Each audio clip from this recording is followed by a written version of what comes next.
चलिए दोस्तों, हम लोग 22 जनवरी की कुछ यादें कर लेते हैं। उस दिन भी रविवार था, आज का दिन भी जैसे रविवार है। तो 22 जनवरी 1905 की बात है कि मजदूर लोग जैसे अपनी मांग के लिए जा रहे थे राजा की महल की ओर। वो मजदूर लोग रोटी दो किनारा लगाते हुए महल की ओर जा रहे थे। और वो महल का नाम जो था वो सेंट पीटर्स महल था। पर इस महल को मत समझ लिया जाइएगा कि ये सेंट पीटर्स महल है। उस दिन जो है से काफ़ी लोग मजदूर अपनी भूख को मिटाने के लिए, अपनी समस्याओं को दूर करने के लिए राजा से जैसे कुछ बातें को रखने के लिए गए थे।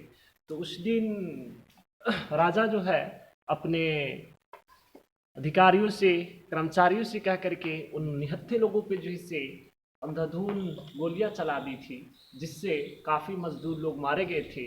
और मारने की वजह से उस दिन उस जगह की जो ज़मीन थी वो लाल पड़ गई थी, जिस वजह से जो है से उस चीज़ को जो है से खूनी रविवार के नाम से जाना जाता है। यह घटना आपको सन 22 जनवरी 1905 ईस्वी को हुई थी।